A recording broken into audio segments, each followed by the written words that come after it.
Hello my dear student, मैं टिंकू राठौर आपके अपने YouTube channel TR maths point में स्वागत करता हूं।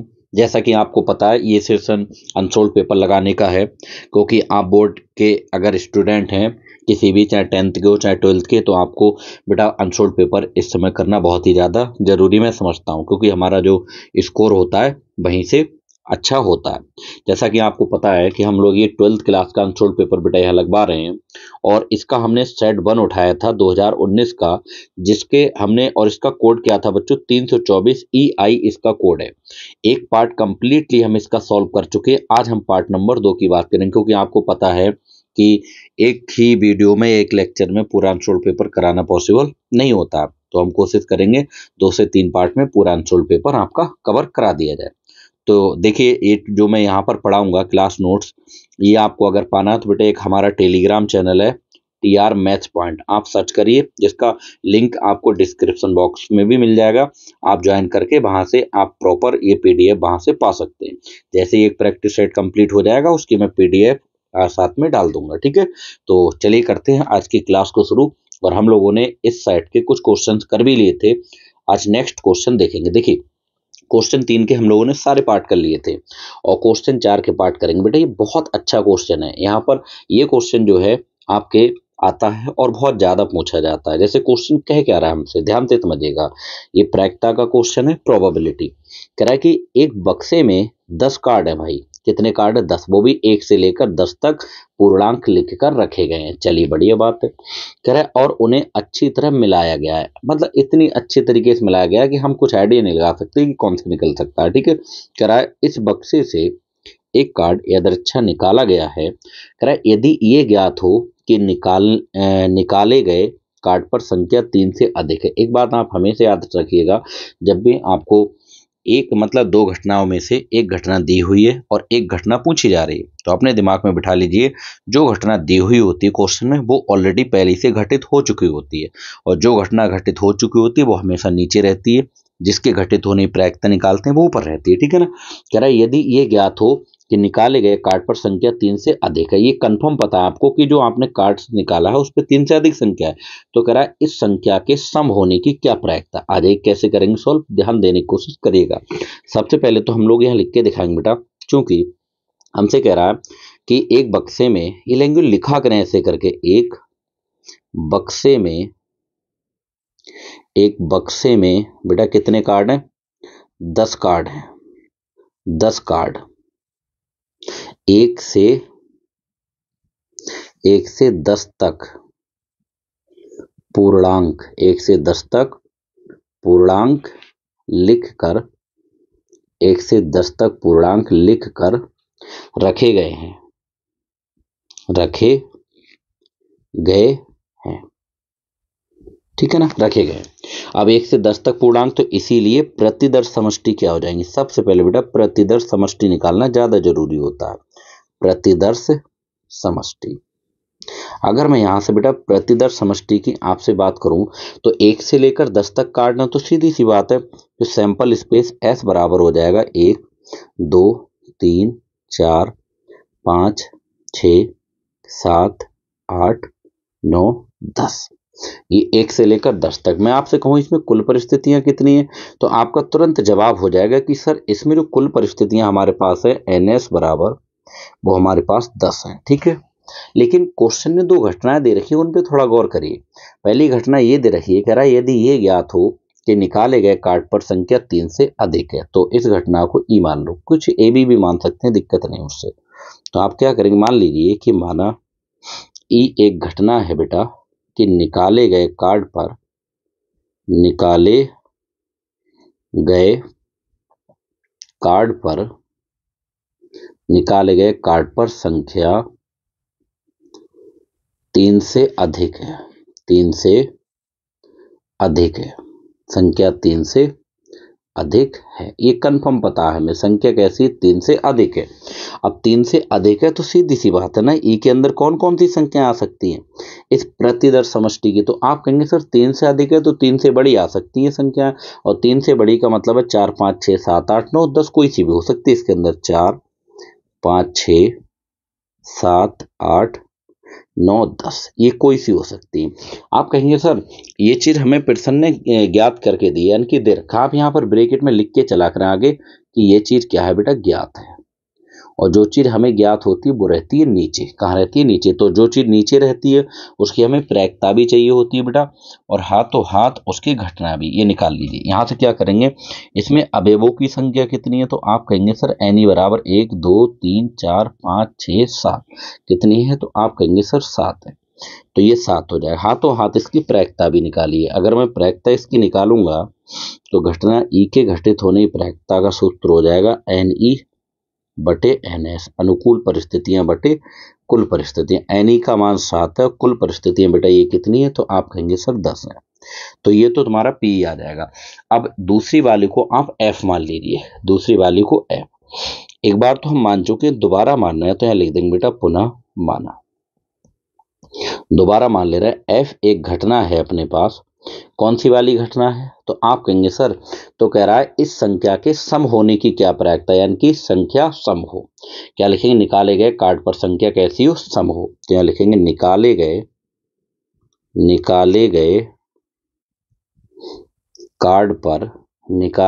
कार्ड पर संख्या सम हो। संख्या कैसी हो, तो आप कहेंगे सम हो। और ये बात हमें क्या करनी है, तो आप कहेंगे सर ये बात हमें ज्ञात करनी है। तो आप यहाँ पर ब्रैकेट में लिख देना ज्ञात करनी है। ज्ञात करनी है। और जो चीज ज्ञात करनी होती है बेटा वो चीज हम कहाँ रखते हैं, तो आप कहेंगे वो ऊपर रखी जाती है ना।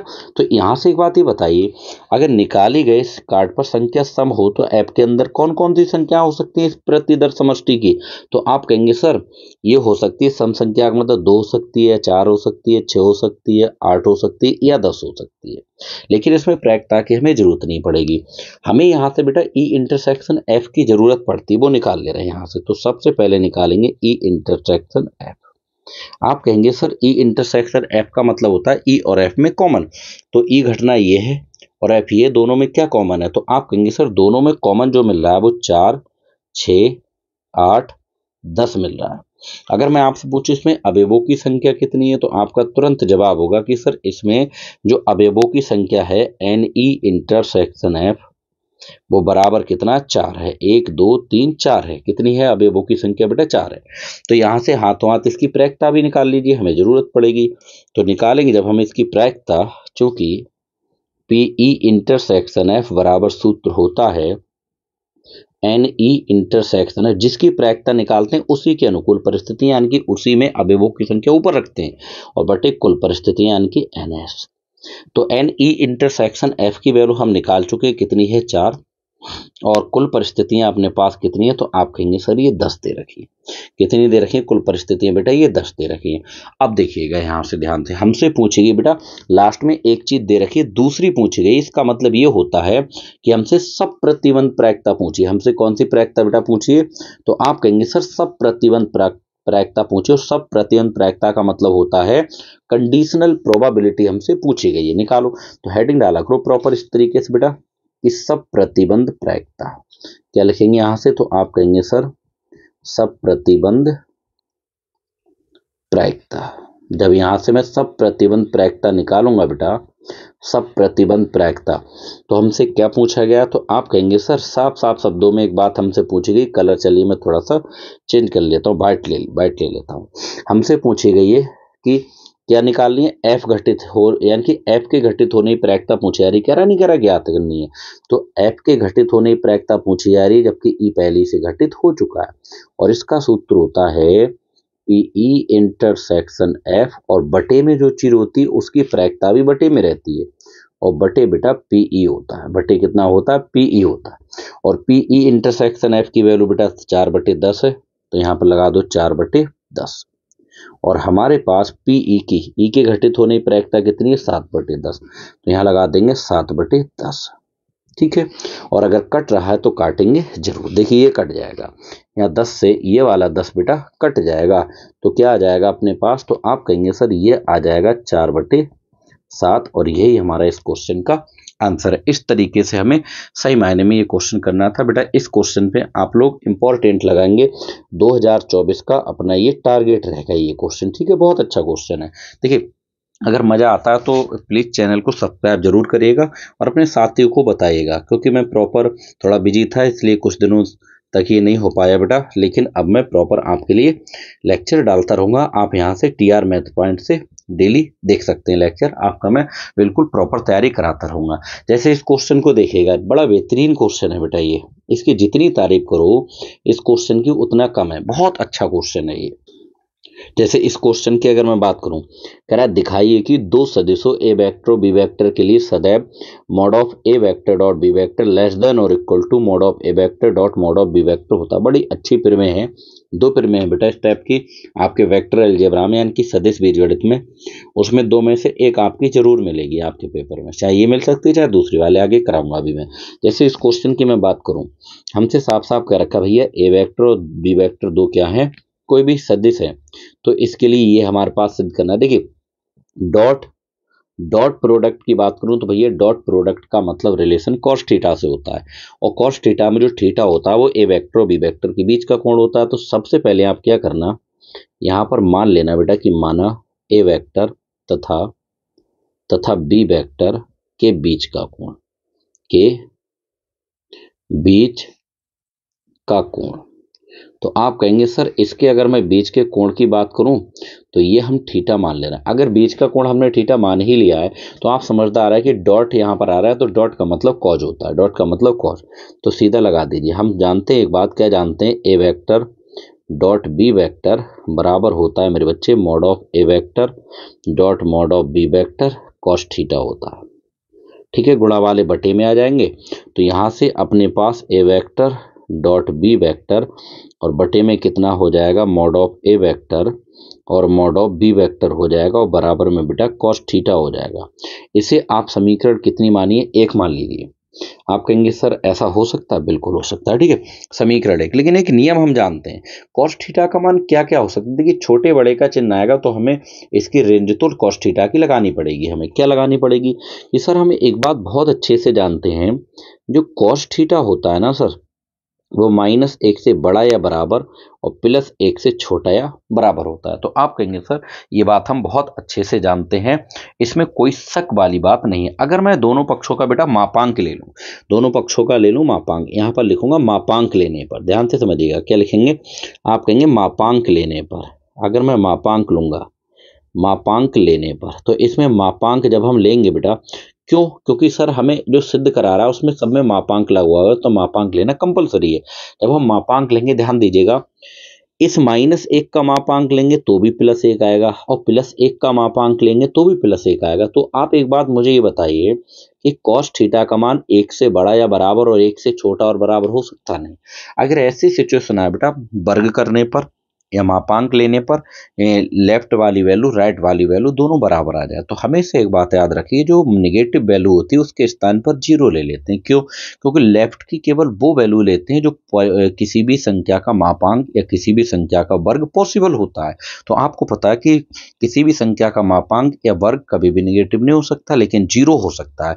तो हम इस वजह से मापांक लेंगे तो इस -1 के स्थान पर क्या ले लेंगे बेटा, 0 ले लेंगे, लेस देन और इक्वल टू, और यहाँ पर मापांक लगा देंगे कॉस थीटा, और लेस देन इक्वल टू, और 1 का मापांक कितना होता है, तो आप कहेंगे 1। लेकिन एक बात ही बताइए, अगर मैंने ये रिलेशन लेके चला तो इसमें बेटा अगर मैं ये कॉस थीटा की वैल्यू यहाँ से उठा के लगाऊंगा, तिरछी गुणा करूंगा तो ये 0 हो जाएगा, यानी हमारा जो भी सिद्ध करा रहा है स्टेटमेंट वो नहीं हो पाएगा। इसका मतलब जब भी ये तीनों चीजें बराबर हैं तो हम तीनों में से कोई भी दो चीजें बराबर लेके चल सकते हैं, तो केवल और केवल हमें ये वाली लेके चलनी है, और से हमें कोई मतलब नहीं है। ठीक है, तो हम यहाँ से क्या करेंगे बेटा, सबसे पहले यहाँ से लेके चलेंगे कि मॉड ऑफ कॉस थीटा छोटा या बराबर है 1 के। समीकरण 1 से कॉस थीटा की ये वैल्यू जो हमने निकाली है, इसे उठाकर कॉस थीटा के स्थान पर रख देंगे। रखिए, जैसे यहाँ पर रखेंगे तो ये आ जाएगा मॉड ऑफ, ये अपने पास कितना हो जाएगा, A vector dot B vector, ठीक है ना, और बटे में मॉड ऑफ ए वेक्टर और dot mod of B vector हो जाएगा, और पूरे का मॉड छोटा या बराबर है 1 के। ये मान लगाया कहाँ से, तो आपका जवाब होगा सर ये मान हम लोगों ने समीकरण 1 से लगा दिया। कहाँ से लगा दिया, तो आप कहेंगे सर समीकरण 1 से लगा दिया। अब देखिए ऊपर मॉड लगा सकते हैं, अलग अलग मॉड कर सकते हैं ऐसे करके, इसका मतलब है mod of A vector dot mod of B vector का, sorry A vector dot B vector का मॉड, और नीचे एक बार मोड लगाओ चाहे 10 बार मोड लगाओ, मतलब वो पॉजिटिव ही नंबर है तो हम एक बार मोड लगा के अपना काम चला सकते हैं। मोड ऑफ ए वेक्टर और mod of B vector less than और इक्वल टू 1। देखिए ये अस्मिका का चिन्ह है, छोटे और बड़े का चिन्ह अस्मिका का चिन्ह बोलते हैं, साइन ऑफ इनइक्वलिटी बोलते हैं। जब भी ये लगा होता है तो जब भी हम तिरछे गुणा करें भाग करें तो डायरेक्ट नहीं कर सकते, हमें कंफर्म पता होना चाहिए कि वो संख्या जो वो पॉजिटिव है और इन दोनों पर मॉड लगा हुआ है मतलब प्योर पॉजिटिव है तो हम तिरछी गुणा कर सकते हैं, कोई दिक्कत ही नहीं। जब तिरछी गुणा करेंगे तो mod of A vector dot mod of B vector less than और इक्वल टू, इसकी तिरछी गुणा बेटा 1 से करेंगे तो इस पर कोई फर्क नहीं पड़ेगा, मॉड ऑफ ए वेक्टर और मॉड ऑफ बी वेक्टर। और यही बात हमें क्या करनी थी, तो आप कहेंगे सर यही तो बात हमें प्रूफ करनी थी, यही बात हमें क्या करनी थी बेटा, तो आप कहेंगे सर यही बात हमें प्रूफ करनी थी। और यहाँ पर हम लोग क्या लिख देंगे, तो आप कहेंगे सर प्रूफ्ड लिख देंगे। क्लियर है? आप लोग देखिए कमेंट करते रहा करें किस तरीके की वीडियो चाहिए आपको और क्या टॉपिक आपका तैयार नहीं है, किस चीज़ की रिक्वायरमेंट है, आप लोग कमेंट करके जरूर बताइएगा। मैं उस टॉपिक के ऊपर वीडियो तुरंत लेके आऊँगा, क्योंकि मेरा मकसद ही है बच्चों आपके बोर्ड एग्जाम में एकदम बेहतरीन मार्क्स दिलाना। ठीक है, तो आप लोग जरूर इस पर कमेंट जरूर करिएगा, एक बार मैं आपको जरूर वो वीडियो लेकर आऊँगा। चलिए बढ़ते हैं नेक्स्ट क्वेश्चन। जो नेक्स्ट क्वेश्चन ये रहा आपकी स्क्रीन पर। भाई अगर वीडियो पसंद आ रही है तो लाइक शेयर जरूर कर दीजिएगा। ठीक है, अच्छा क्वेश्चन है, पूछा जाता है, ये भी कह रहा है पी का मान ज्ञात कीजिए ताकि ये रेखाएं और ये रेखाएं कैसी हो, परस्पर लंब। देखिए दो रेखाएं मेरे बच्चे परस्पर लंब तभी हो सकती हैं, दो रेखाएं एक दूसरे पर लंब तभी हो सकती हैं, वेट करिएगा देखिएगा भाई, दो रेखाएं परस्पर लंब तभी हो सकती हैं, आप अच्छे से जानते हैं जब हम जानते हैं कि a1 a2 plus b1 b2 plus c1 c2 बराबर 0 हो, या हम कहते हैं l1 l2 plus m1 m2 plus n1 n2 बराबर 0। आप कहेंगे सर क्या कह रहे हैं ये a1 a2 क्या है ये, बेटा a1 b1 c1 और a2 b2 c2 ये दिक अनुपात होते हैं। a1 b1 c1 पहली रेखा के दिक अनुपात और a2 b2 c2 दूसरी रेखा। निकलते कैसे, ध्यान दीजिएगा। देखिए सबसे पहले यहाँ लिखेंगे L1। L1 का क्या मतलब होता है, तो आप कहेंगे सर पहली रेखा। L1 का मतलब पहली रेखा होता है, पहली रेखा। तो आप कहेंगे बात सही, प्रॉपर करके दिखाया करें। पहली रेखा क्या है, आप कहेंगे 1 माइनस एक्स और बटे में 3 और बराबर में 7 बाई माइनस का 14 बटे में हमारे पास 2p और बराबर में z माइनस 3 और बटे में बेटा 2 है। ठीक है, आप कहेंगे देखिए एक बात हमेशा याद रखिए, मैं आपको एक तरीका बता रहा हूँ। जो पहली रेखा होती है अगर दो रेखाएं दी हो तो उनका मानक रूप होता है, ये होता है x माइनस x1 बटे a1 बराबर बाई माइनस y1 बटे b1 और बराबर z माइनस z1 बटे c1 होता है। अगर इस टाइप से कोई रेखा लिखी हुई है तो इसका मतलब होता है नीचे वाली संख्याएं जो होती हैं बेटा वो a1 b1 और c1 की वैल्यू होती है। लेकिन कैसे पहचानेंगे सर ऐसी, इसलिए पहचानी होगी यहाँ x का गुणांक यहाँ पर याद रखिए प्लस का 1 होना चाहिए, y का गुणांक भी प्लस का 1 होना चाहिए और यहाँ z का गुणांक भी प्लस का 1 होना चाहिए। तो हम कह सकते हैं कि सर इस तरीके से कर सकते हैं, लेकिन यहाँ पर ये मानक रूप में लिखी हुई नहीं है। कैसे लिखेंगे सर ये भी बताइए। देखिए तो यहाँ पर x माइनस का अगर माइनस चिन्ह कॉमन ले लूँ तो प्लस का हो जाएगा, ले लीजिए माइनस चिन्ह कॉमन, तो यहाँ हो जाएगा -1 और प्लस का x। कहीं से माइनस चिन्ह कॉमन लेते हैं बेटा तो हमेशा याद रखिए पदों के चिन्ह बदलते हैं। यहाँ से हम बाई के आगे होना चाहिए प्लस का 1 है 7, तो हम जो 7 है वही कॉमन ले लेते हैं। 7 जैसे बेटा कॉमन ले लेंगे तो हमारे पास यहाँ पर बाई बचेगा और 7 दूनी है माइनस का 2 और बटे में कितना है 2p और बराबर में ये तो सही से लिखा हुआ है z माइनस 3 बटे में अपने पास कितना है 2 है। ठीक है, अब ऐसा करिए ये माइनस चिन्ह को नीचे उठा कर ले आइए और 7 को भी नीचे। कैसे करके आते हैं, ये माइनस को नीचे लाएंगे और प्लस वाले x को पहले लिखिए, तो ये हो जाएगा x माइनस 1 और माइनस को नीचे लाएंगे -3। यहाँ से बेटा ऊपर बचेगा बाई -2 और जैसे 7 को नीचे लेके आएंगे तो 7 हमेशा याद रखिए इस 2p के कहाँ जाएगा, बटे में जाएगा। ठीक है, और बराबर में z माइनस 3 बटे में 2, बीच में प्लस हो या माइनस हो फर्क नहीं पड़ता, बस यहाँ पर x के बाई के और z के गुणांक बेटा क्या रहना चाहिए प्लस का 1। अगर ऐसा है तो इस सिचुएशन में बेटा हमारे पास जो नीचे वाली संख्याएं होती हैं पहली वाली रेखा में पहली समीकरण वो a1 b1 c1 होते हैं, बस उनके वर्गों का योग 1 ना हो। तो यहाँ से a1 की वैल्यू हमारे पास कितनी हो जाएगी बेटा 3, वो भी किसकी 3, माइनस की 3, और यहाँ से b1 की जो वैल्यू हो जाएगी वो हमारे पास 2p अपॉन 7 और C1 की वैल्यू हो जाएगी मेरे बच्चे कितनी 2। यहाँ से पहली रेखा हम लोगों ने निकाली, उससे A1 B1 C1 भी निकाल लिए।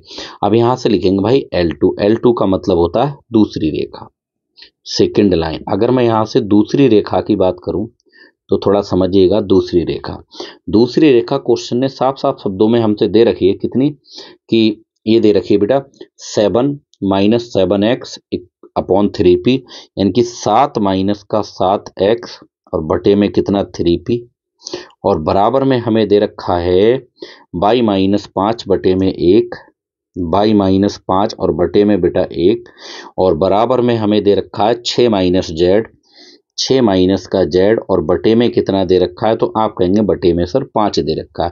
यहाँ पर भी इसमें भी देखिए एक्स के बाई के और जेड के गुणांक प्लस का 1 नहीं है, बाई का गुणांक तो प्लस का 1 है, मतलब वो सही है, बाकी के नहीं है। हम क्या करेंगे, ऊपर से माइनस का 7 कॉमन ले लेंगे बेटा, -7। तो जब भी देखिए पहली बात तो कहीं से माइनस चिन्ह कॉमन लेते हैं, पदों के चिन्ह बदलते हैं। यहाँ पर प्लस था लगा हुआ तो क्या हो जाएगा माइनस, और 7 निकल गया तो 1, यहाँ माइनस का 7 निकल गया तो ये भैया प्लस का ही तो बचेगा x, आप कहेंगे ठीक है। और बटे में 3p अपने पास है, यहाँ पर ये ठीक से है लिखा हुआ बाई माइनस 5 बटे 1, और बराबर में ये माइनस चिन्ह कॉमन ले लो तो 6 माइनस का हो जाएगा और जेड का हो जाएगा बेटा प्लस का, और बटे में अपने पास 5 चल रहा है, ठीक है। फिर इस 7 को इधर उठा लाए, x को पहले लिखिए, x और -1 को बाद में। जब भी अंश से कोई संख्या नीचे जाती है तो हमेशा हर में जो संख्या लिखी होती है उसके बटे में जाती है, इसे लिख सकते हैं माइनस का 3p अपॉन 7 ऐसे, और बराबर में ये सही से लिखा हुआ है बाई माइनस 5 बटे 1, और जेड को पहले लिख लीजिए, जेड माइनस का 6 और माइनस इनको नीचे ले आइए -5। अब देखिए यहाँ भी x का गुणांक +1 है, यहाँ भी y का गुणांक +1 है, यहाँ भी z का गुणांक +1 है। जब भी +1 होता है मतलब वो मानक रूप है, और मानक रूप है तो यहाँ से अपने पास a2 की वैल्यू निकल के आ जाएगी। ये जो नीचे वाली संख्या होती है वो a2 b2 और c2 होती है, ठीक है ना। तो a2 की वैल्यू माइनस का 3p अपॉन 7 हो जाएगा, और B2 की वैल्यू बेटा 1 हो जाएगी, और C2 की वैल्यू यहाँ से अपने पास -5 हो जाएगी, ठीक है। अब हम ऐसे करके लिखेंगे अपने लाइन कि चूंकि अन्य साफ साफ का है L1 लंब है किस पर, L2 पर। जब L1 मेरे नन्हे मुन्ने बच्चे लंब है L2 पर, तो सीधे से शब्दों में एक बात कह दीजिए, इसीलिए हम ये कह सकते हैं बेटा कि हमारे पास जो दिक् अनुपात है इनके गुणनफल का, संगत दिक् अनुपातों के गुणनफल का योगफल 0 होगा, अर्थात A1 A2 प्लस का B1 B2 और प्लस का C1 C2 कितना होगा, तो आप कहेंगे 0।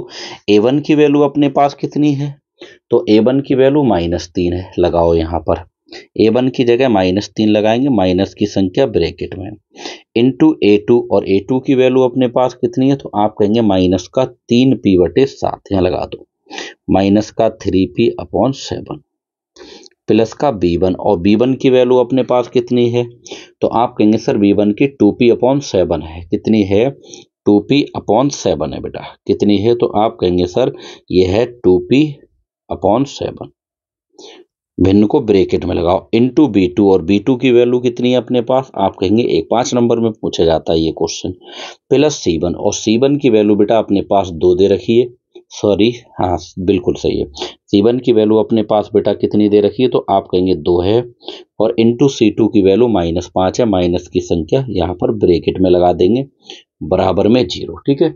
चलिए इधर काफी जगह है पड़ी हुई, मैं इसी साइड में करा देता हूँ आपके लिए क्वेश्चन, इसी साइड में करा देते हैं, ठीक है ना। और इधर भी प्रॉपर एक लाइन ड्रॉ कर लेते हैं, ठीक है। आ जाइए, अब यहां से शुरू कर देते हैं, मेरी बात ध्यान से समझिएगा, आराम से समझ जाएंगे।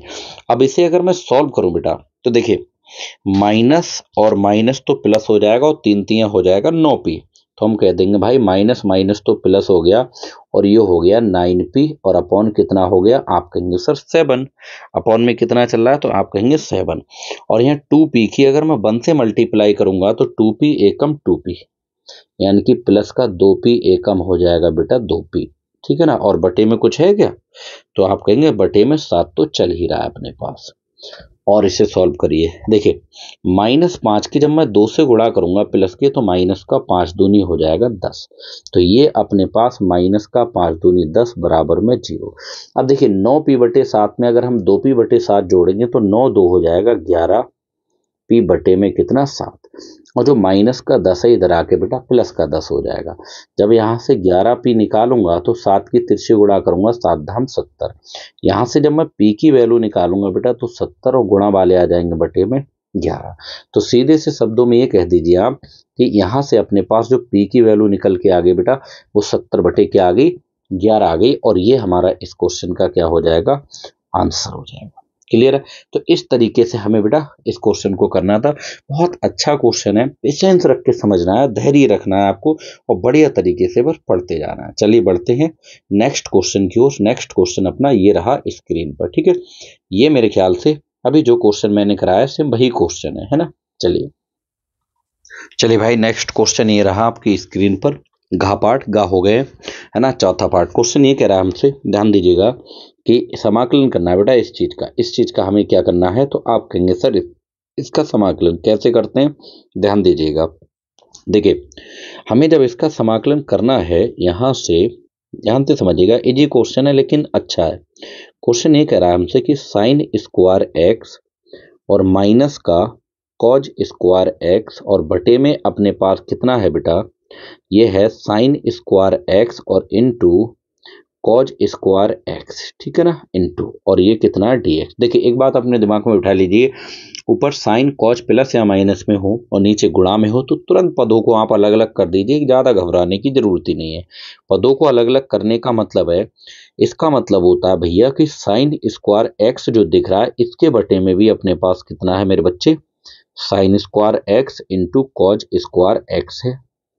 और माइनस का कॉज स्क्वायर एक्स जो दिख रहा है इसके बटे में भी अपने पास कितना है, साइन स्क्वायर एक्स और इनटू कॉज स्क्वायर एक्स, ठीक है ना। क्योंकि जब भी हम पदों को अलग अलग करते हैं तो हर कैसा रहना चाहिए बेटा, समान रहना चाहिए। हर मेरे बच्चे क्या रहना चाहिए, समान रहना चाहिए।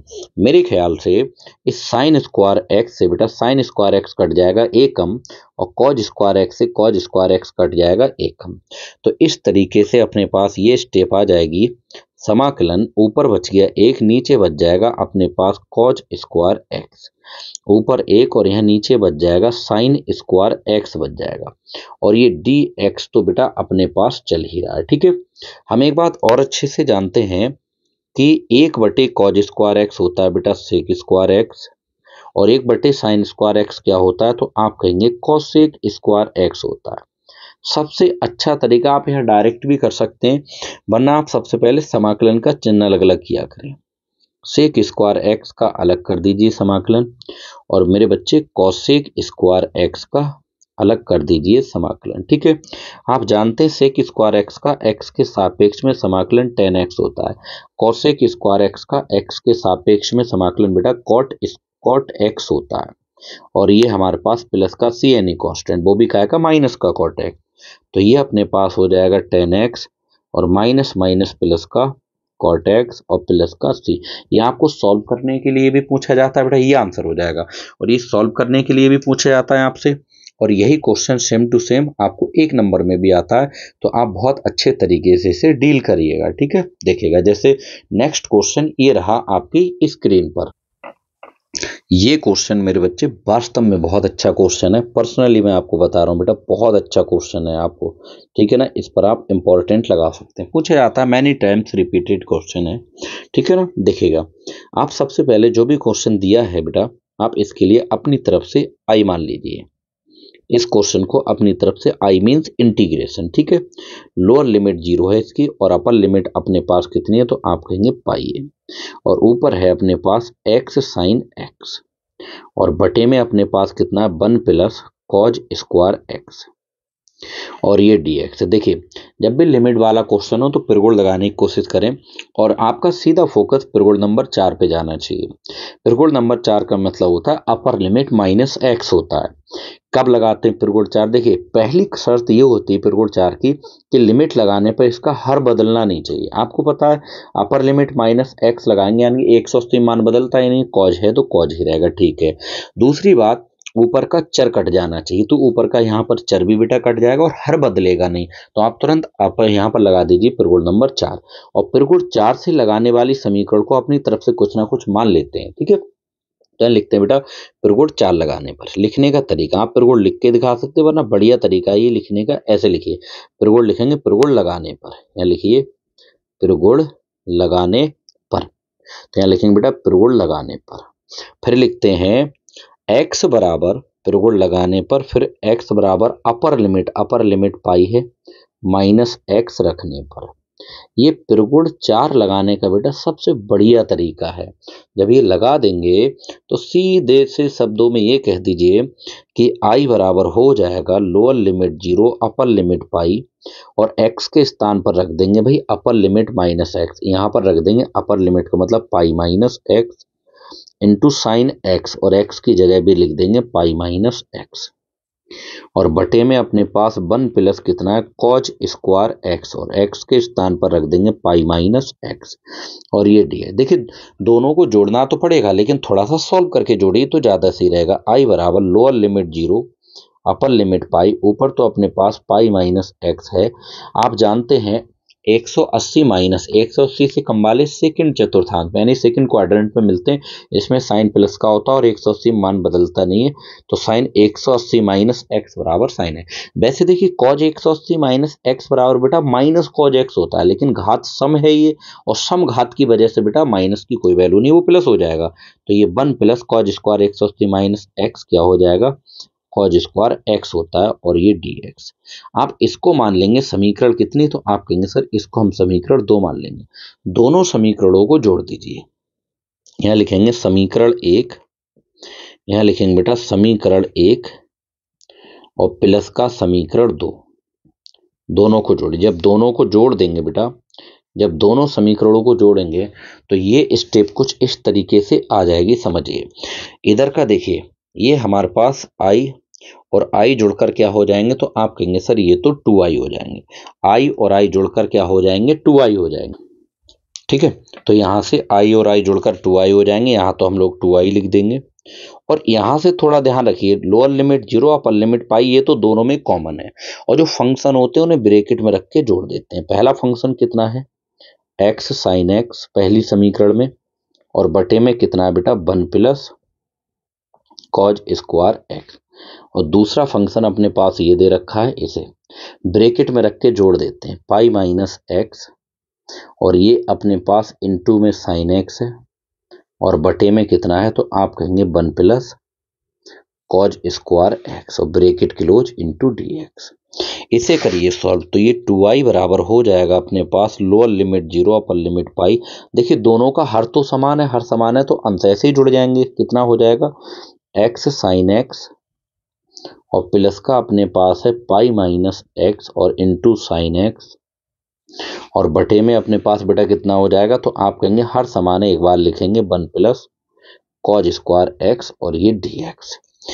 यहाँ से अपने पास 2i चल रहा है बाहर, लोअर लिमिट बेटा 0 अपर लिमिट पाई। यहाँ से देखिए साइन एक्स और साइन एक्स दोनों में से क्या है कॉमन है, कॉमन ले लीजिए, अंदर गुणा कर दीजिए, वो आपका मन है। ठीक है, तो मैं यहाँ से क्या करता हूँ कॉमन ले लेता हूँ, तो यहाँ बचेगा x और प्लस का यहाँ कितना बचेगा पाई माइनस एक्स, यहाँ बच जाएगा पाई माइनस एक्स, और ये मैंने बेटा साइन एक्स क्या ले लिया कॉमन ले लिया, और बटे में मेरे पास 1 प्लस कितना है, तो आप कहेंगे कॉज स्क्वायर एक्स और ये टी एक्स। यहाँ से और सॉल्व किया जाए, देखिए यार माइनस एक्स से ये प्लस का एक्स तो कट जाएगा, कटा या नहीं कटा, इसीलिए तो पिरगुण 4 लगाना ज़्यादा सही रहता है। तो यहाँ से अपने पास 2i बराबर लोअर लिमिट 0 अपर लिमिट पाई, ऊपर बच जाएगा पाई साइन एक्स और बटे में 1 प्लस कॉज स्क्वायर एक्स, और ये डी एक्स अपने पास पाई बेटा कांस्टेंट है, इसे तुरंत हम लोग बाहर निकाल लेंगे। तो 2i बराबर हो जाएगा पाई लोअर लिमिट 0 अपर लिमिट पाई, और ये अपने पास हो जाएगा साइन एक्स और बटे में कितना, तो आप कहेंगे sir 1 plus cos square x D x. देखिए अगर मैं यहाँ कॉज एक्स को टी मान लूँ तो बेटा इसका अवकलन मेरे पास ऊपर मौजूद है, साइड में मान लीजिए। तो मान लेंगे बेटा कि माना कॉज एक्स बराबर कितना टी, आप कहेंगे ठीक है, कॉज एक्स का अवकलन होता है माइनस का साइन एक्स और टी का अवकलन होता है एक्स के सापेक्ष में D T over D x. जब हम डी एक्स की तिरछी गुणा करेंगे तो ये बेटा हो जाएगा साइन एक्स डी एक्स, और माइनस चिन्ह को उधर लेके जाएंगे तो माइनस का डी टी। ये वैल्यू यहाँ पर लगाई, जैसे मैं यहाँ पर वैल्यू ये लगाऊंगा तो ये कुछ इस तरीके से स्टेप बन जाएगी। यहाँ से आई निकालूंगा बेटा तो दो तो पलट के उधर चले जाएंगे तो ये पाई बाई 2 हो जाएगा। लेकिन आप लिमिट भी हाथों हाथ बदल लेना। अगर मैं यहाँ से जीरो उठाकर यहाँ जीरो रखूंगा, क्योंकि इस समय ये जो जीरो और पाई है जो वो लिमिट एक्स की है, अब हमें टी में जब फंक्शन बदल रहे हैं तो लिमिट भी हम टी की लगा ले रहे हैं, है ना। तो यहाँ से जब मैं जीरो यहाँ रखूंगा बेटा तो आपको पता है कॉस जीरो की वैल्यू 1 होती है, तो यहाँ 1 लगा दो। जब मैं पाई रखूंगा यहाँ पर बेटा तो कॉज 180 की वैल्यू हमेशा याद रखिएगा -1 होती है। जिस बच्चों को ना पता हो वो 180 को 90 प्लस 90 करके लिख ले, चाहे 180 माइनस 0 लिख ले, चाहे 180 प्लस 0 लिख के कर सकता है चतुर्थांश से। और देखिए साइन एक्स डी एक्स के स्थान पर हम माइनस का डी टी लगा देंगे। साइन एक्स डी एक्स के स्थान पर माइनस का यहाँ डी टी, और बटे में 1 प्लस कॉज एक्स के स्थान पर यहाँ पर बेटा टी लगा दो तो ये हो जाएगा अपने पास टी स्क्वायर। ठीक है, आप कहेंगे बात एकदम ठीक है। माइनस चिन्ह को बाहर करो तो ये पाई बाई 2, माइनस चिन्ह यहाँ आ जाएगा, लोअर लिमिट 1 अपर लिमिट -1, और ये डी टी बटे 1 प्लस टी स्क्वायर।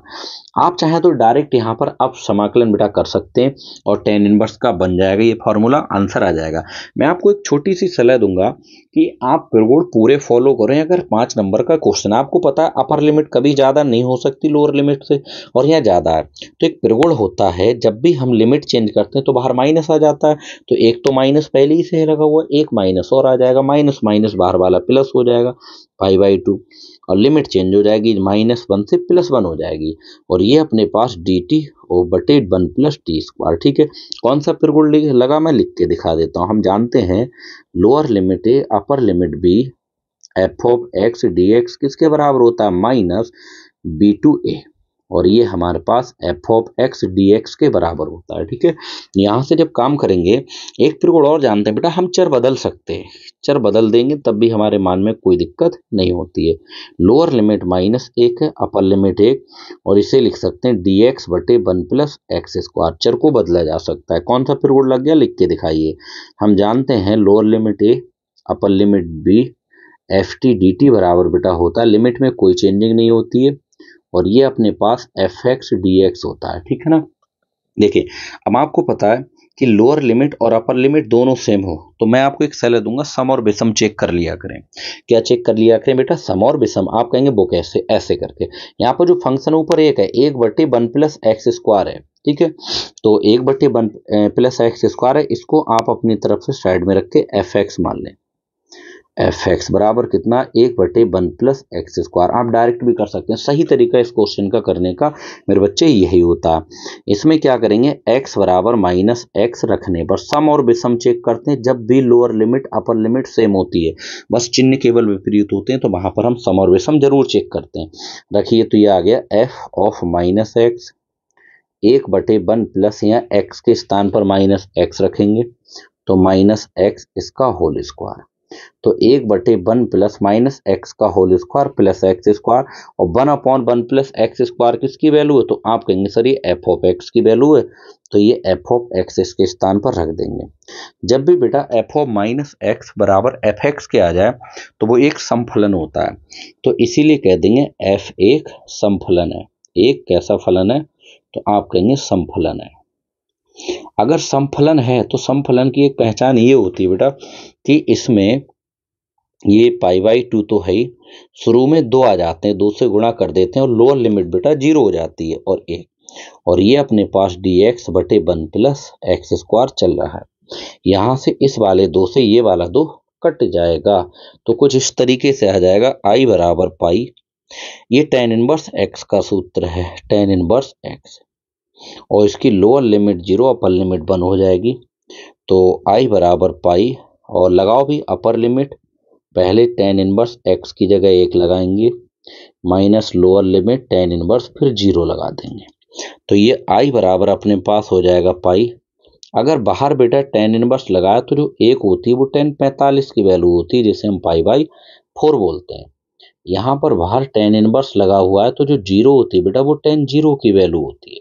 ठीक है, और आई बराबर हो जाएगा पाई, 10 से tan इनवर्स हट जाएगा तो π/4 आ जाएगा, 10 से tan इनवर्स हट जाएगा बेटा तो 0।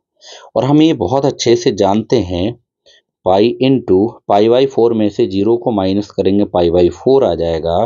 तो यहाँ से i बराबर कितना आ गया, पाई की पाई से गुणा करेंगे π²/4। आप अपना आंसर यहाँ छोड़ सकते हैं, वरना मैं आपको एक सलाह दूंगा, i की जगह i का मान लगा दिया करें लास्ट में। तो लिखेंगे i का मान रखने पर नहीं भी रखेंगे तब भी कोई दिक्कत नहीं है। आई का मान वो वाला रखते हैं बेटा जो शुरू में मानते हैं, बिल्कुल शुरू में मानते हैं। आप कहेंगे कितने शुरू में सर, बिल्कुल शुरू में 5 नंबर वाला ऐसा ही होता है, बिल्कुल ये रख देंगे आई का मान, यानी कि आई के स्थान पर 0 to π x sin x upon 1 + x² रख देंगे। कितना रख देंगे, तो आप कहेंगे सर आई के स्थान पर यहाँ पर हम लोग रख देंगे मान कि लोअर लिमिट 0 अपर लिमिट π, ठीक है ना, और रख देंगे बेटा x sin x और बटे में 1 + cos² x dx और बराबर में कितना है π²/4। और यही हमारा इस क्वेश्चन का बेटा क्या हो जाएगा आंसर। बड़ा ही प्यारा क्वेश्चन है, पूछा बहुत जाता है, मैनी टाइम्स रिपीटेड क्वेश्चन है ना। चलिए बच्चों नेक्स्ट क्वेश्चन की ओर बढ़ते हैं। ये रहा अपना नेक्स्ट क्वेश्चन स्क्रीन पर। बहुत अच्छा क्वेश्चन है, लेकिन इसको छोटे मेथड से करा देंगे। वैसे तो बहुत बड़ा मेथड है इसका, अगर आप एक ही सारडिक से करेंगे, लेकिन 2 सारडिक में इसे ब्रेक करके करा देंगे, जो कि आपको पता है प्रॉपर्टी नंबर 5 एनसीईआरटी के अकॉर्डिंग ही इसमें है, एनसीईआरटी का ही ये क्वेश्चन है। जैसे देखिएगा क्वेश्चन क्या करे, अच्छा क्वेश्चन है, 5 नंबर में पूछा गया है। हमसे कहा गया है यहाँ से पहली बात तो बिकॉज चूंकि x, y, z जो वो विभिन्न है। विभिन्न का मतलब आप समझते हैं अलग अलग है, विभिन्न है। अगर बेटा ये विभिन्न है तो सीधे शब्दों में आप एक बात ये कह दीजिए, इसीलिए हम ये कह सकते हैं कि x नॉट इक्वल होगा बेटा y के और y नॉट इक्वल होगा z के, यानी कि ये आपस में बराबर नहीं। इसका आप मतलब समझे कि अगर ये वाली चीज आपस में बेटा बराबर नहीं तो इसका क्या मतलब होता है। देखिए मेरी बात समझिएगा, अगर मैं इन दोनों को बराबर में ले लूं, समझना मेरी बात को, तो अगर x नॉट इक्वल y ले लूं बेटा, y को इधर उठा के लेके आऊंगा तो x माइनस y हो जाएगा और नॉट इक्वल है 0 के। यहां से बताया अगर मैं इन दोनों को इक्वल नॉट इक्वल लूंगा, इन दोनों शर्त को उठाऊंगा, तो इससे यही तो कंडीशन निकलेगी x minus y not equal है 0, यानी कि x माइनस वाई का मान 0 के बराबर नहीं हो सकता। और आप अच्छे से जानते हैं जो चीज 0 के बराबर बेटा नहीं हो सकती है, मतलब वो 0 के बटे में जा सकती है। इसका मतलब x माइनस 1 बाई कहीं पर आएगा तो हम उसे 0 के बटे में आसानी से ले जा सकते हैं, ठीक है, इसका ये मतलब होता है। सेम इसी तरीके से अगर मैं इन दोनों को बराबर में रख लूं तो इससे क्या निकलेगा, तो आप कहेंगे z को इधर लाएंगे सर तो y माइनस जेड बराबर नहीं है किसके, 0 के। इससे ये मतलब है कि y माइनस जेड अगर कहीं गुणनखंड दिखेगा तो उसे हम 0 के बटे में ले जा सकते हैं। सेम इन दोनों को लिख सकते हैं, सेम हम क्या कर सकते हैं, तो आप कहेंगे सर सेम टू सेम इन दोनों को x माइनस जेड हो या z माइनस एक्स हो, अगर कहीं दिखेगा तो हम उसे 0 के बटे में ले जा सकते हैं, क्योंकि जो भी चीज 0 के बराबर नहीं होती मतलब वो 0 के बटे में जा सकती है। चलिए करते हैं शुरू। देखिए क्वेश्चन हमसे ये कह रहा है, ये हमें दे रखा है बेटा x, y और ये z, फिर ये x², y² और ये बेटा z², फिर दे रखा है 1 + x³, फिर दे रखा है 1 + y³, फिर दे रखा है बेटा 1 + z³, ठीक है, और बराबर हमें 0 के दे रखा है। तब हमें सिद्ध करना 1 + x, y, z बराबर 0 के होता है।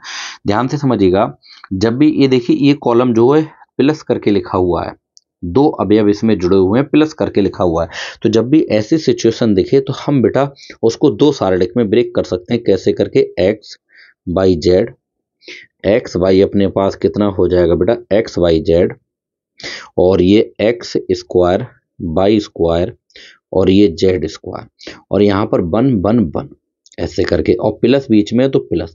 लेकिन अगर हम थर्ड कॉलम को ब्रेक कर रहे हैं दो कॉलम में, तो पहले और दूसरे में कोई फर्क नहीं पड़ेगा।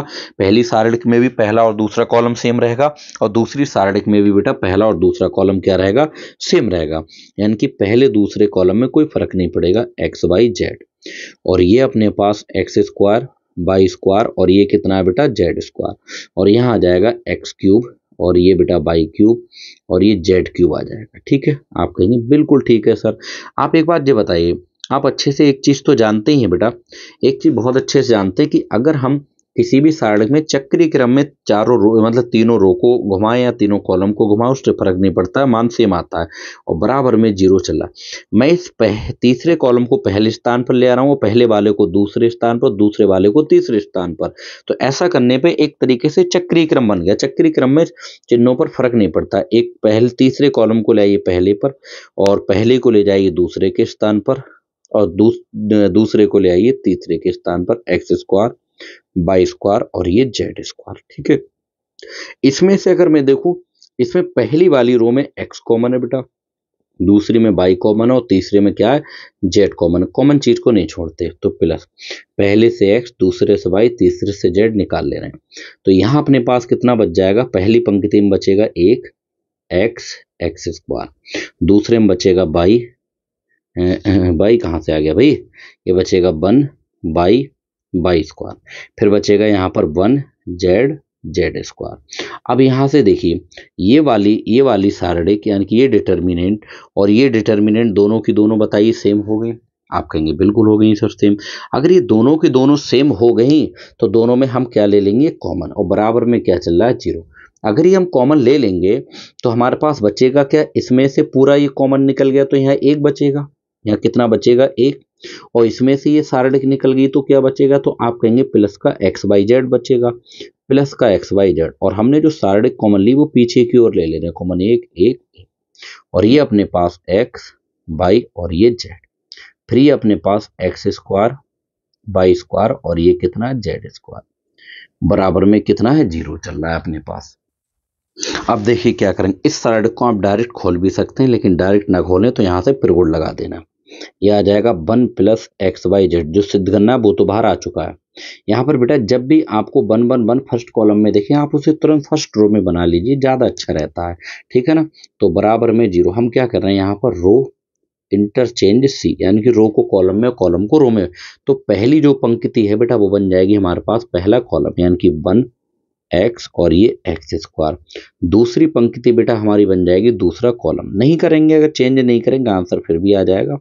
ठीक है, लेकिन इसमें थोड़ा आसानी हो जाती है। ये हमारे पास 1 और ये जेड और ये जेड स्क्वायर। आप कहेंगे ठीक है।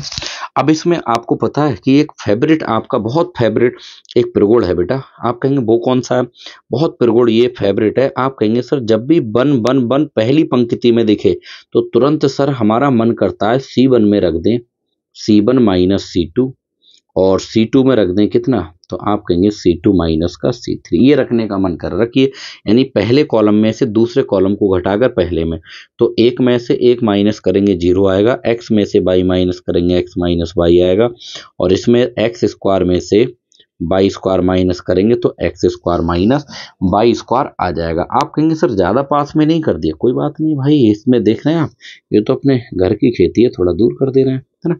देखिए तो ऐसे ही यहाँ पर भैया इस कॉलम में से इस कॉलम को माइनस करिए तो ये आ जाएगा 0, फिर यहाँ आ जाएगा बाई माइनस जेड और यहाँ आ जाएगा बेटा बाई स्क्वायर माइनस का जेड स्क्वायर, और यहाँ पर अपने पास 1 जेड और ये जेड स्क्वायर। ठीक है, और इसे कैलकुलेट करेंगे तो ये कुछ इस तरीके से अपने पास स्टेप आ जाएगी बेटा। इस साइड में अपने पास 1 प्लस एक्स बाई जेड तो चल रहा है, 1 प्लस एक्स बाई जेड, और यहाँ पर अपने पास 0, यहाँ अपने पास कितना है 0 और ये x माइनस वाई, और इसे देखिए एक बार x में y जोड़ देंगे, एक बार x में से y घटा देंगे, ये बन गया a square minus B square का। सेम यहाँ पर 0 और यहाँ पर बेटा y माइनस जेड, और यहाँ पर भी एक बार y में z जोड़ देंगे, एक बार y में से z घटा देंगे, और यहाँ 1 और ये z और ये अपने पास कितना जेड स्क्वायर बराबर में 0। आप कहेंगे ठीक है sir 1 plus x by Z.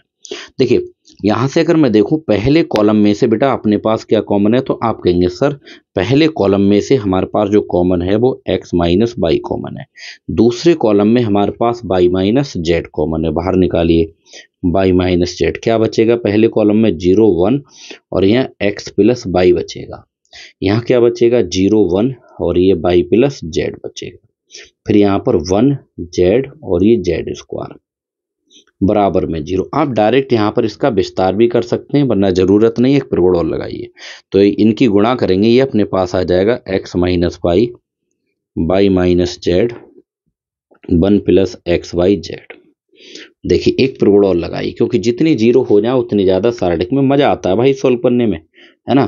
तो आप क्या करेंगे सर, यहाँ वन दिखा, यहाँ वन दिखा, वन में से वन घटा दो, यानी कि C1 में हम रख देंगे C1 माइनस का C2, बस बात खत्म करो। जीरो में से जीरो घटाओगे तो कितना आएगा, जीरो। एक में से एक घटाओगे कितना आएगा, जीरो। एक्स प्लस वाई में से वाई प्लस जेड घटाओगे तो ये आ जाएगा एक्स माइनस जेड, और ये तो as it is zero, one y plus z, और ये वन जेड, और ये जेड स्क्वायर हो जाएगा। यहां से अगर मैं देखूं पहले कॉलम में से एक्स माइनस जेड कॉमन है, बाहर निकालो इसे, x minus y, y minus z, one plus x y Z.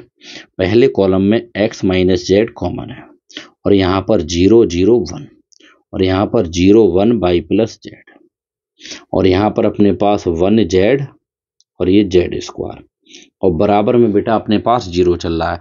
अब आप इसका विस्तार कर दीजिए और इससे गुणा करेंगे इसकी, तो ये अपने पास हो जाएगा x minus y, y minus z, और एक्स माइनस जेड, और ये one plus x y z. इसका विस्तार कर, ये जीरो लेंगे अपने साथ वाले को जीरो कर देगा, माइनस ये जीरो लेंगे अपने साथ वाले को जीरो कर देगा, प्लस अगर मैं ये वन लूंगा तो इसके आमने सामने के छिपाओ, यानी कि इस कॉलम को छोड़ दो, इस रो को छोड़ दो। जब मैं वाई प्लस जेड की जीरो से गुणा करूंगा जीरो, और एक की एक से गुणा करूंगा कितना आ जाएगा, एक आ जाएगा। कुल मिलाकर मैं ये कह सकता हूं बेटा यहाँ से मेरे पास ब्रैकेट में कितना आ जाएगा, तो आप कहेंगे सर जीरो माइनस एक, और ये ब्रैकेट अपने पास हो जाएगी क्लोज और बराबर में जीरो। और सॉल्व करेंगे इसे। देखिए मैं आपको एक छोटी सी सलाह दे रहा हूँ बेटा, ये x minus y, y minus z, और जेड माइनस एक्स, या कह दो x माइनस जेड, ये कभी भी जीरो के बराबर नहीं हो सकते, क्योंकि मैंने शुरू में आपको बता दी, इन्हें ले जाओ जीरो के बटे में, तो ये one plus x by Z है। इसे सॉल्व करेंगे सबको, तो ये हमारे पास कितना आ जाएगा बेटा, माइनस का एक आ जाएगा, और ये जीरो। यहाँ पर क्या करेंगे, चूंकि जीरो के बटे में वो चीज क्यों चलेगी, क्योंकि x नॉट इक्वल है वाई के, वाई नॉट इक्वल है किसके, जेड के, ठीक है। माइनस 21 से गुणा करेंगे तो माइनस, और ब्रैकेट में one plus x y z, बराबर में अपने पास जीरो। हमें one plus x y z को बराबर में जीरो लाना है, तो माइनस चिन्ह को जब हम जीरो के बटे में ले जाएंगे तो इधर केवल one plus x y z बराबर क्या बचेगा, जीरो बचेगा। और बेटा यही बात हमें क्या करनी थी, तो आप कहेंगे सर यही बात हमें प्रूफ करनी थी। तो इस तरीके से हम लोग इसे बॉक्स में बंद करेंगे और यहाँ पर लिख देंगे प्रूफ्ड, यहाँ पर लिख देंगे प्रूफ। 5 नंबर में पूछा गया क्वेश्चन है, बार बार पूछा जाता है ये क्वेश्चन, है ना, काफी बेहतरीन क्वेश्चन है। देखिए काफी बार पूछा गया है, आप लोग आराम से कर सकते हैं। आ जाइए नेक्स्ट क्वेश्चन देखते हैं। नेक्स्ट क्वेश्चन बेटा ये रहा स्क्रीन पर, ये भी आपके एनसीईआरटी ने निकाल दिया गया है टॉपिक, लेकिन मैं सारे क्वेश्चन कराऊंगा चाहे कुछ भी कैसे भी क्यों ना हो, ठीक है। देखिए हमसे क्वेश्चन कह रहा है, एक समतल दे रखा है, समतल का मतलब है यहाँ हमें एक समतल का समीकरण दे रखा है, समतल का समीकरण। और हमें बेटा यहाँ से समतल का समीकरण जो दे रखा है वो r vector dot 6i cap minus का 3j कैप और माइनस का 2k कैप और प्लस का 1 बराबर में 0 करा पर मूल बिंदु से डाले गए लंब इकाई सदिश की दिक् को जाए। देखिए मूल बिंदु से अगर कोई लंब डाला जाता है तो वो कुछ और नहीं होता है मेरे बच्चे, एन कैप होता है। ये एन वेक्टर है, ये हमारे पास अभिलंब सदिश है, और मूल बिंदु से लंब डाला जाता है वो लंब इकाई सदिश होता है। और इन्होंने यहाँ कह भी रखा है ये लंब इकाई सदिश। तो लंब इकाई सदिश की कैसे पहचान करेंगे कि सर ये एन वेक्टर है या एन कैप है। देखिए इसमें आई का गुणांक और जे का गुणांक और के का गुणांक दिख रहा है, इनके वर्गों का योग करिए, वर्गों का योग यानी कि जैसे 6 का वर्ग माइनस 3 का वर्ग माइनस 2 का वर्ग, अगर वर्गों का योग 1 आ रहा है तब तो ये एन कैप होता है, और वर्गों का योग 1 नहीं आ रहा है तो बेटा ये एन वेक्टर होता है, अभिलंब सदिश होता है, अभिलंब इकाई सदिश नहीं होता है, ठीक है। आ जाइए 6 का वर्ग 36 माइनस 3 का वर्ग 9 माइनस 2 का वर्ग 4 जोड़ेंगे तो 1 कभी नहीं आएगा। तो इसका मतलब ये एन वेक्टर है ना कि एन कैप। एन कैप में कैसे बदलते हैं वो भी समझिए, क्योंकि जब तक एन कैप नहीं मिलेगा तब तक दिक्कोज्याएं नहीं मिलेंगी, दिक् अनुपात तो मिल जाएंगे, क्योंकि दिक् अनुपात हमेशा एन वेक्टर से मिलते हैं, दिक्कोज्याएं एन कैप से मिलती है, ठीक है। तो आप क्या करेंगे, इससे पहले मानक रूप में लिखेंगे आर वेक्टर बरा इंटू एन की डॉट 6i माइनस 3j और माइनस का 2k कैप। और माइनस का एक है मतलब प्लस का एक है, इधर आके माइनस का एक। ये माइनस का एक जो है ना एक, ये दूरी होती है बेटा, ये नहीं पता मूल बिंदु से नहीं है दूरी, किसी और बिंदु से दूरी होती है, लेकिन दूरी ऋणात्मक होती नहीं, तो इस माइनस चिन्ह को इधर नहीं रख सकते, माइनस उठाओ और इधर गुणा करा दो, तो ये आ जाएगा आर वेक्टर डॉट -6i हो जाएगा कैप, और माइनस माइनस प्लस का 3j हो जाएगा कैप, और माइनस माइनस प्लस का 2k कैप हो जाएगा बराबर में 1। आप क्या करेंगे यहाँ पर, इसमें आई जे के गुणांकों के अंडर रूट आई का गुणांक का होल स्क्वायर, जे का गुणांक का होल स्क्वायर, के का गुणांक का होल स्क्वायर, इससे तुलना कर दीजिए। एक तो डायरेक्ट ये तरीका, दूसरा ये है कि आप इससे ना करें तो खाली इससे तुलना कर दीजिए, r vector dot n vector बराबर डी से तुलना करने पर जब बेटा इससे तुलना करेंगे ना, क्योंकि ये भी हमारे पास समतल का ही समीकरण होता है, तो एन वेक्टर, यहाँ आर वेक्टर के डॉट में एन वेक्टर है, यहाँ आर वेक्टर के डॉट में ये सदिश है, तो एन वेक्टर का जो मान हो जाएगा माइनस का 6i कैप प्लस का 3j कैप और प्लस का बेटा कितना 2k कैप हो जाएगा। ठीक है, आप कहेंगे बात एकदम ठीक है। अब एन वेक्टर से एन कैप बनाना है, एन कैप के लिए हमें पहले क्या करना पड़ेगा, सबसे पहले एन वेक्टर का मापांक चाहिए। इसका मतलब होता है अंडर रूट आई के गुणांक का होल स्क्वायर प्लस जे के गुणांक का होल स्क्वायर प्लस बेटा के गुणांक का होल स्क्वायर। तो -6 का वर्ग प्लस 36, 3 का वर्ग 9 और 2 का वर्ग होता है मेरे बच्चे 4। तो 36 4 40, 9 होता है 49, 49 का वर्गमूल कितना होता है 7। ठीक है, एन कैप निकालिए। एन कैप में जो आई जे के की गुणांक होते हैं वही हमारे पास दिक्कोज्यां होती हैं, तो चूंकि निकालेंगे अभिलंब इकाई सदिश यानी कि एन कैप बराबर, सूत्र आप जानते हैं एन वेक्टर बटे एन वेक्टर का मापांक होता है।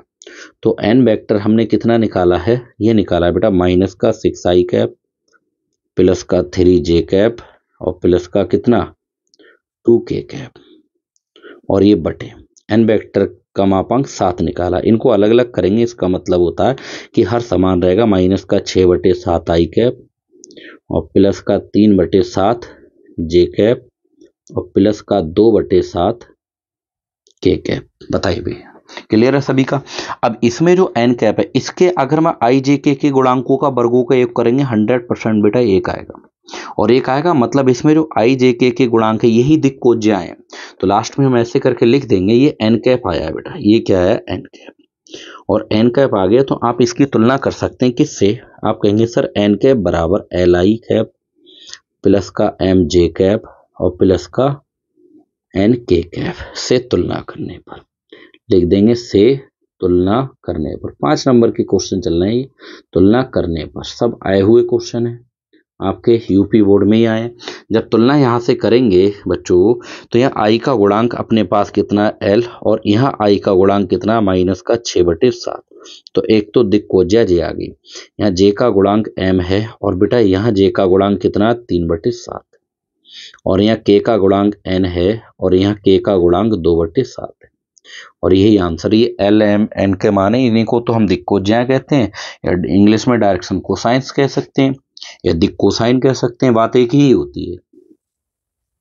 तो बच्चों चलिए आज के लेक्चर में हम लोग यहीं तक ब्रेक करते हैं, क्योंकि ज़्यादा लेक्चर बड़ा हो जाएगा, आपको देखने में भी थोड़ी दिक्कत होगी, तो बाकी के इसके आगे के जो क्वेश्चन हैं बेटा नेक्स्ट लेक्चर में हम लोग कंप्लीट करेंगे। ठीक है, वीडियो पसंद आई हो तो लाइक शेयर जरूर करना है। ठीक है, और अपने YouTube channel TR maths points को सब्सक्राइब करना है, और आपके लिए PDF पाने के लिए जब पूरा सेट हो जाएगा तो कंप्लीट पूरे सेट के ये नोट्स जो है बेटा मैं अपने Telegram channel TR maths point पे डाल दूंगा, आप वहां से इनको ले सकते हैं, अपना टाइम बचा सकते हैं। ठीक है, तो ज़्यादा से ज़्यादा बच्चों सपोर्ट करिए, और आपको अगर कोई टॉपिक पर्टिकुलर चाहिए तो कमेंट बॉक्स में कमेंट जरूर करिएगा कि सर मुझे इस टॉपिक में थोड़ी प्रॉब्लम है, या ये टॉपिक की 1 शॉर्ट वीडियो एक करा दीजिए, मैं तुरंत करा दूंगा आपके लिए। ठीक है, चलिए मिलते हैं नेक्स्ट क्लास में, आज के लिए इतना ही। थैंक यू, जय हिंद।